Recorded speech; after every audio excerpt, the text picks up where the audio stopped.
Hey guys, Duke here. Today I'm going to be teaching you how to don a Joint Service Lightweight Integrated Suit Technology, or JSLIST suit, which is pretty much your typical MOP suit, but there's a few distinct differences. I'll tell you about the difference between MOP and JSLIST and chemical suits in general, but before I get into donning the suit, I'm going to tell you a little bit about the history. But after the Gulf War, the U.S. military had realized that its stock of chemical protective overgarments was quite obsolete. It had currently in stock the chemical protective overgarment, or CPOG, or the battle dress overgarment, which was the woodland version, or BDO. Now, both of those used a carbon foam liner system. Pardon me, got an itch here, which worked reasonably okay, but it was very stuffy, uncomfortable, and it was notorious for darkening your combat uniform with the carbon that leaked out of the suit. And not only that, they had a very piss-poor shelf life. I believe the CPOGs, once they were open, they were only good for 14 days, and the battle dress overgarment, once it was opened, it was only good for 30 days. And so in 1993, development began work on a new carbon permeable protective suit to replace the BDO and the CPOG. And around 1997 or so, the Joint Service Lightweight Integrated Suit Technology, or JSLIST suit, was adopted.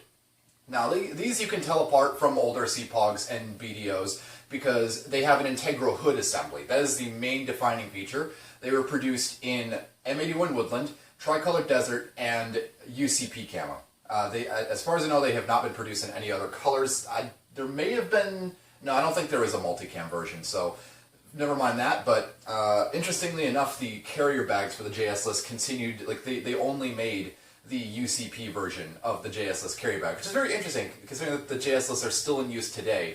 But the key feature, before I get into that, of the JSLIST suit over the older BDOs and CPOGs is that it used the Saratoga carbon sphere technology, which is basically little tiny carbon balls embedded in the liner material, which instead of being a carbon impregnated foam, which was messy, had a very poor shelf life, these little carbon balls, as they were known, had a much more effective range of protection against chemical, biological, radiological, and nuclear threats, as well as having a much longer shelf life, and as well as being more breathable when you wore the suit, so you weren't just trapping all your body heat inside. A very fine amount of it was perspired through the exterior of the suit without compromising your chemical protective capabilities.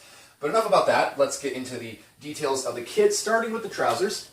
I should also mention that there is a Special Forces variant of the JSLIST, which does not have an integral hood to the coat, but all other variants are the same. So, looking at the trousers here, it has a zipper and a single dot fastener fly. It just zips up. You have integral set of suspenders. You pre-adjust these to your size before donning, and obviously, I forgot to mention that the JSLIST suits, in their packaging, I don't know how long they last in packaging, but once you take them out of the packaging, if they're not worn in a combat environment, they're good for, I think it was like 40 days, and actually no, it was like 100 and so days, and then if you're wearing these in a combat environment, they're good for 40 days. So these last much longer than the older carbon foam impregnated suits. But anyways, you got also some elasticated waist straps with Velcro on the sides, and then you have two cinch straps on the legs, which are again Velcro hook and pile fastener. And these are sized. I should keep a note that you do not buy these suits as one package. You buy the coat, or you get the coat and the trousers separately, for those that don't know. And these are sized to your uniform, so you would buy your standard sizes based off of the size chart. I will try and find a size chart to link in the description in case anyone is interested. But these are baggy enough that you just pull them on over your boots and your uniform. You pull them up. Obviously, you start with the trousers, and then you have this inner flap here, which you fold in. Then there's a reverse button here, which you snap to this. Then you zip up the trousers. Then do this other snap. And now comes the suspenders. You got two quick release buckles. You take one strap, feed it over your shoulder. You take the other strap and do the same.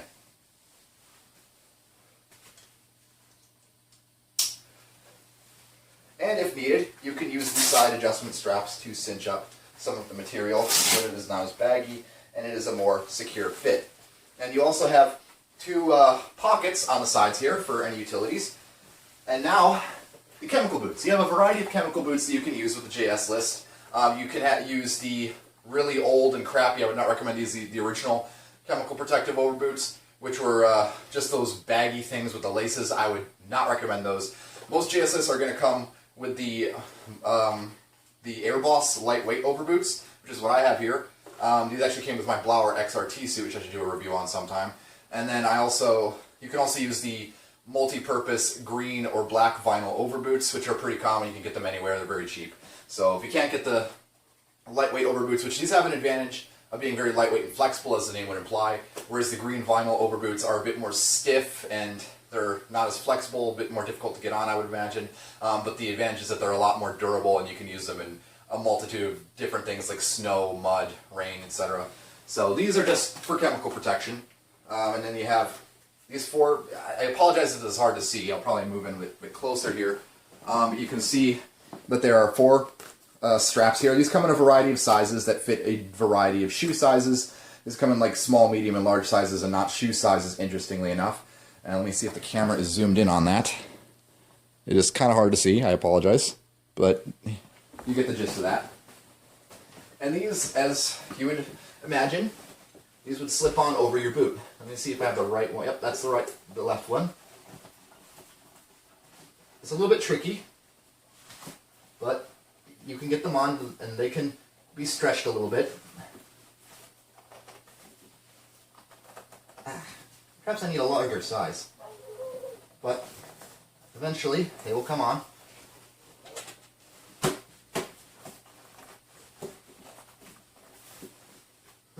On over here.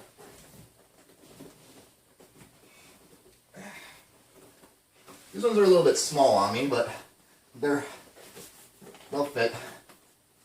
Okay, so there's that boot. And then what you'll do, tuck in your trouser material, and then you'll use these little rubber straps to cinch up the boot. Just button these on. And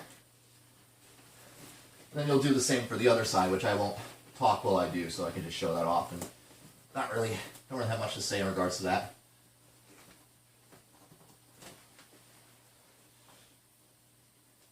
I should mention first, though, that once you get the overboot on, that's when you can tighten down these cinch straps on the legs here of the JSLIST suit.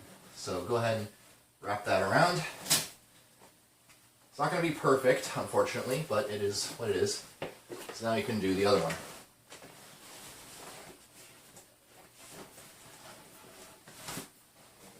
This one's going on a little bit easier, not too much though.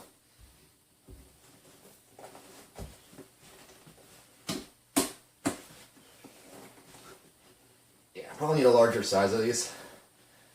So keep that in mind, these will be a bit tight.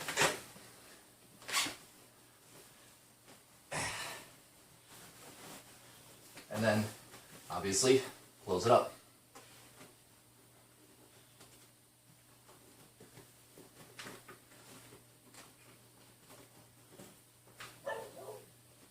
Forgive the dogs barking in the background.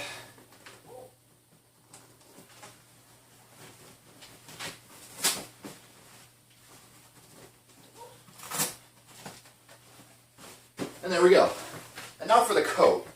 The coat's a little bit weird because obviously you have an integral hood assembly, and obviously if you have a SOF JSLIST, it won't have this hood. I'm not really a fan of the JSLIST hoods. They're very lackluster, to say the least. But obviously you have Velcro, and you have just a zip up, and you have a snap fastener on the bottom of the opening there, and I'll show you what that's for in a moment. But you put this on just like a standard coat.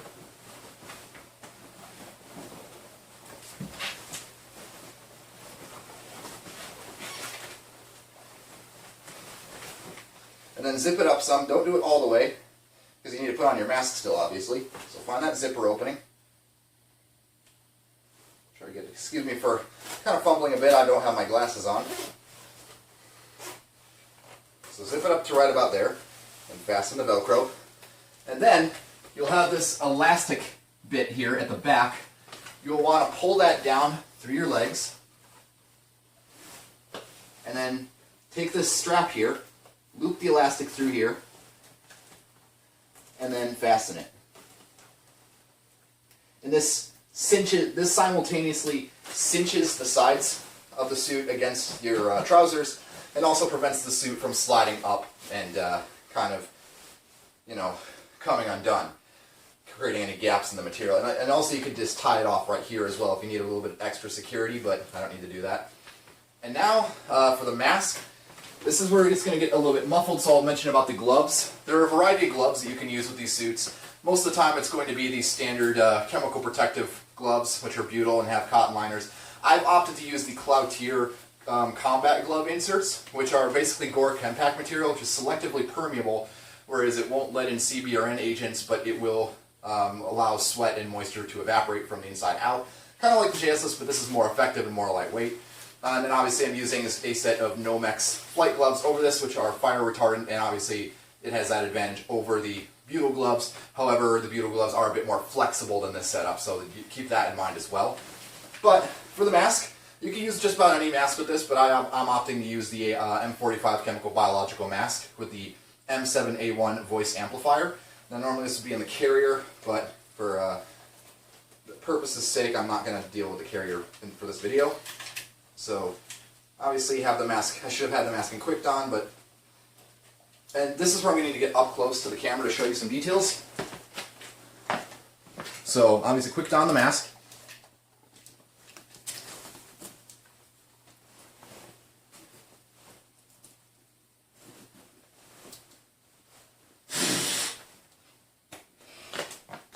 Alright, so if you notice on the secondary skin, this is a portion called the beard, or the mask beard. And what this allows is it allows you the suit, it acts as like a hood stop, so it prevents the suit from sliding off the chin. So what we're going to do is we're going to don the suit the rest of the way. This is where you would normally have a buddy to help you with it, but I understand if you can't, it can be done on your own if you need to.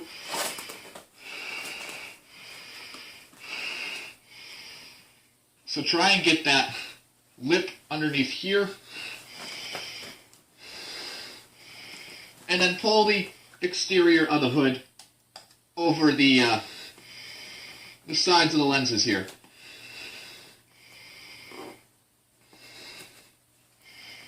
Be careful not to break your seal, as I'm kind of doing right now.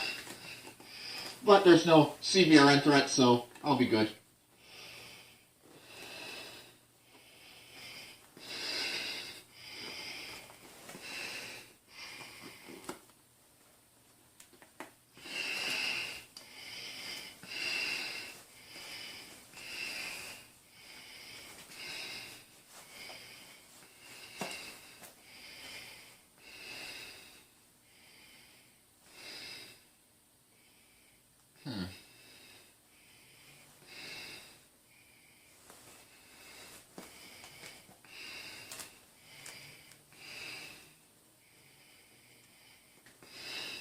And these two drawstrings, they snap together, as I just found out.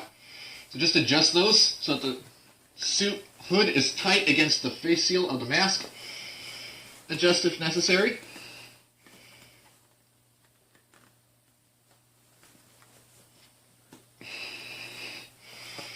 And again, just buckle these up.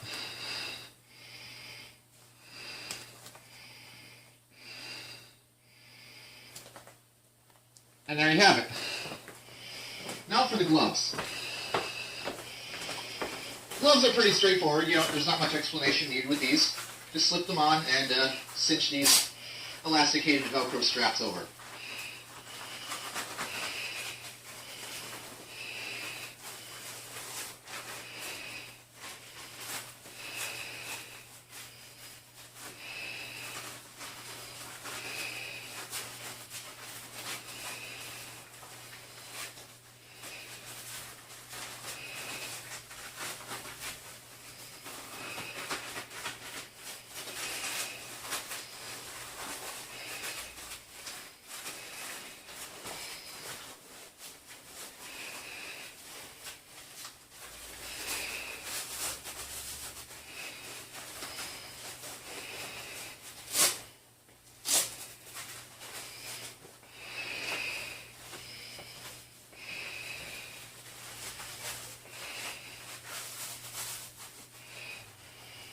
And once you've done that, you have now successfully donned your JSLIST overgarment.